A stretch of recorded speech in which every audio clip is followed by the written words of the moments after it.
What is up, people? It is MewMonster58. Welcome back to another video review, and today we're going to be taking a look at the SH Monsterarts Destoroyah Perfect Form Tokyo Waterfront City Decisive Battle version. That's probably the longest of the SH Monsterarts figure titles that I've done in terms of reviews. I think it's also the longest figure title I've ever had, period. But obviously, this is a recolor of the Destoroyah figure that was released many years ago, if I'm not mistaken.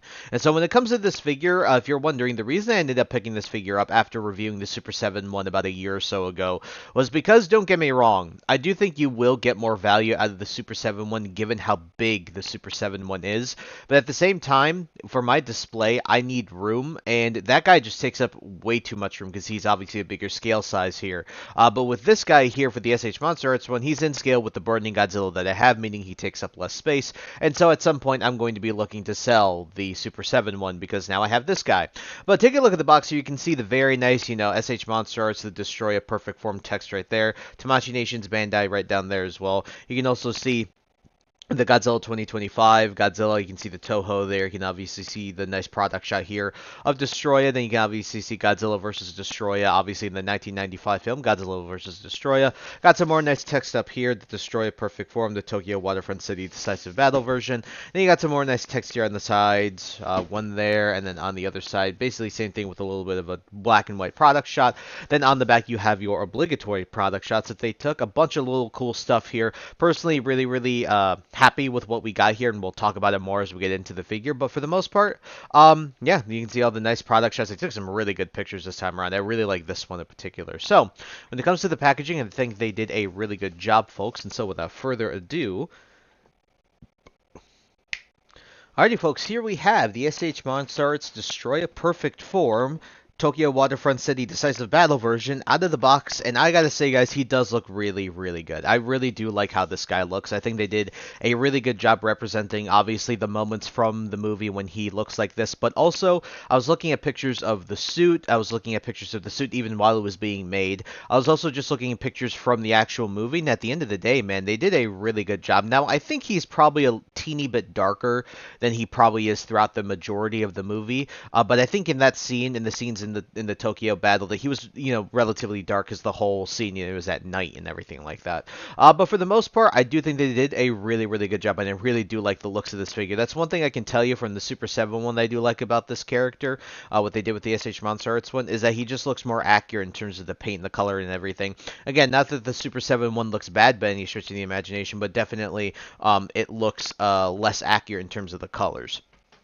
But taking a look at the head sculpt here, you can see that is awesome. That's so sick. It looks so cool. I'm trying to zoom in because the stupid tripod leg is right there. But that looks really nice. Look at the transparent horn. You can see the nice paint in the eyes. You can see the nice molded teeth and everything, the nice claws or whatever these would be considered on the side of his head.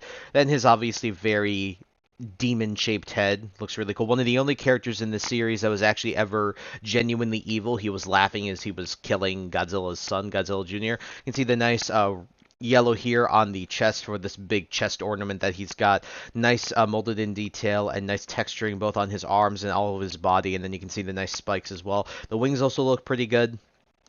Not complaining too much about that. You can see the nice texturing there. Coming down here to the crotch piece and the legs, these all look really good. All these, these claws and the hands and everything, those look really nice as well. Very nicely painted. And the tail looks also very nice as well. As you guys know, that this is Destoroyah's, I believe this is his third or fourth form, his final form, which is why it's called the perfect form, that we see in the movie.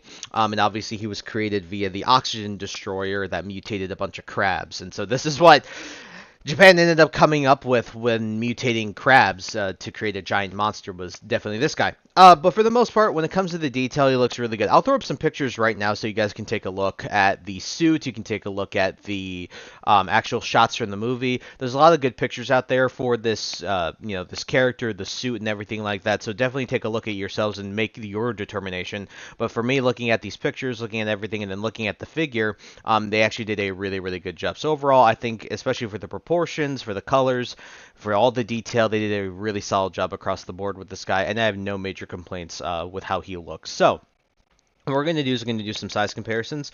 So we're going to set this guy off to the side here.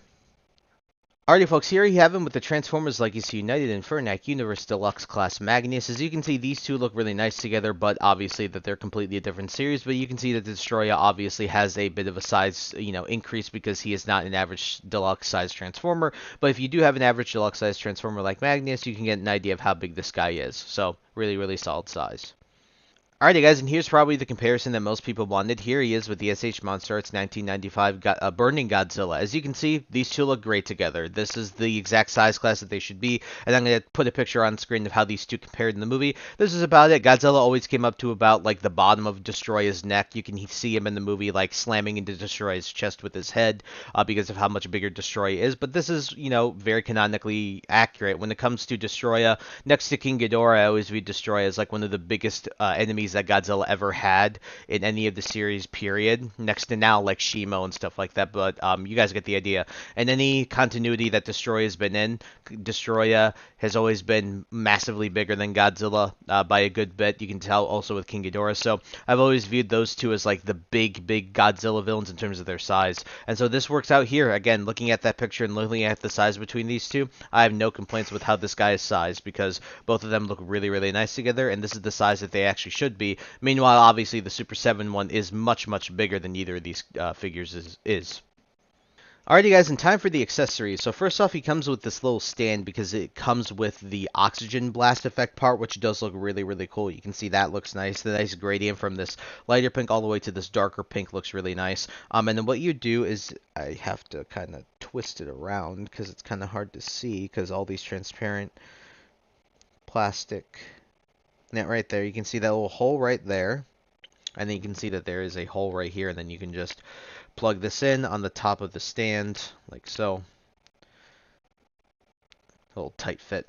And then what you can do is you can open his mouth, and then you can obviously, blast like that. That's really neat. I really do like how that looks. That looks really cool. The other thing you can obviously do is that when it comes to... that's gonna fall over. When it comes to these electric parts that he comes with on the back, there's one where it's like just the central horn, so you can obviously just place that like so, and then you can have him, or excuse me, I'd like to place it like this. There you go, that's better. Like that. And then what you can do, these ones, they hook around his like ears, I guess is what they would be called. They hook around his ears, and then they just stick on like this. Obviously, he has that big horn that also extends into essentially an energy horn. So that is supposed to replicate the effects that you get from that. And that looks really cool as well. So overall, when it comes to the actual accessories, he doesn't come with an insane amount of stuff, but it does look really, really cool with this. And then obviously with this oxygen, breath effect part, really, really cool stuff there. So overall, when it comes to this figure and the accessories, sure, he doesn't come with a ton, but he definitely comes with more than most SH Monsterarts stuff does come with. I do really like what he comes with, and I might end up having him displayed with all of these electric bits hanging off of his head, to charge his horn. Alrighty guys, now it's time for his articulation. And he's not the best, because at the end of the day, he is a chunky lad, and when it comes to Destroy, I never viewed him as being super dynamic, but he does move decently well. So the head is on several joints, so you have like joints here, and here, and then you can do like, sort of the giggy diggy diggy goo, you can go side to side, you can do rotate like this. You can rotate further, but I don't want to stress anything. I mean, yeah, you can rotate like this, and then the mouth opens and closes like so. And then you have a little bit of joints up here. Arms can technically do a full 360, but the wings kind of block it. The wings themselves can kind of go back and forth, and then these little bits each are on ball joints themselves for the most part. So you can do stuff like this, go back and forth. They're connected to his arms, though. So anytime you swing the arms, you're going to swing the wings as well.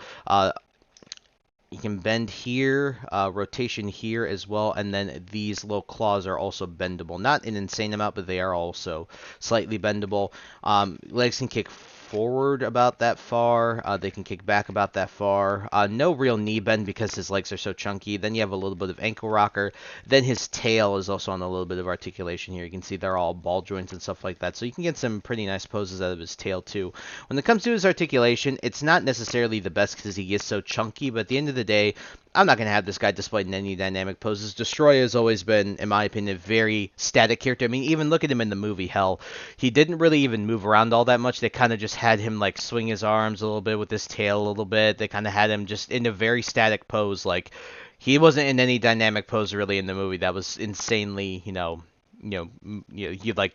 very movement based, I guess, like he had, his arms in certain positions. No, they never really had him like that. So for the most part, even though his articulation isn't necessarily the best, given what they had to work with and given how he was in the film, I'm really not all that mad about it. Alrighty, folks, so from my final concluding thoughts on the SH Monsterarts Destroy a Perfect Form Tokyo Waterfront City Decisive Battle version from the 1995 film Godzilla vs. Destoroyah, this guy is really, really good. I really do like him overall. I think he looks fantastic. The paint's really good.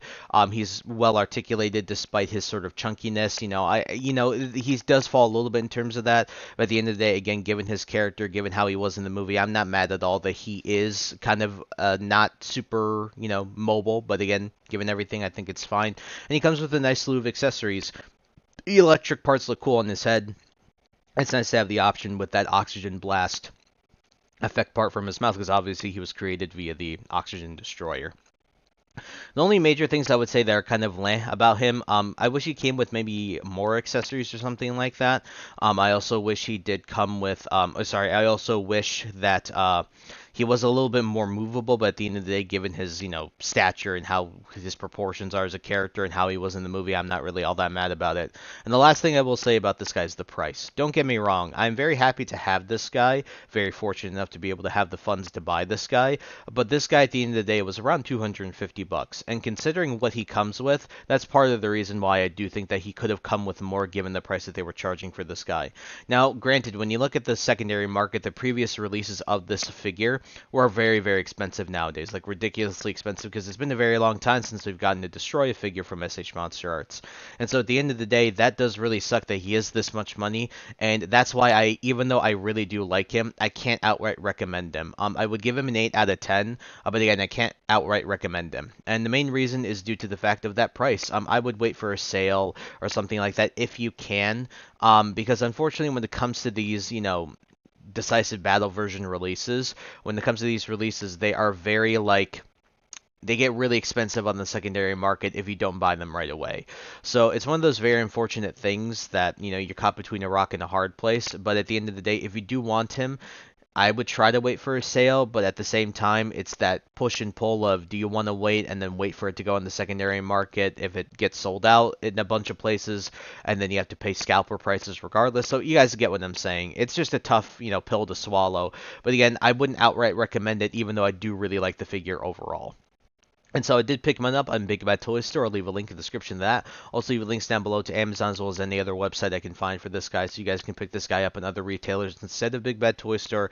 And also what I decided to do, also if you do decide to hunt this guy IRL, definitely wish you the best of luck. Look at your third-party stores, your hobby stores and stuff like that. I'm sure that this guy will pop up there more or less super, relatively close, because this guy's obviously released right now. So definitely be on the lookout at your local hobby stores, third-party toy stores, anything like that. So I thank you guys so much for taking the time to watch this video. Please like, comment, rate, and subscribe. Share this video with your friends.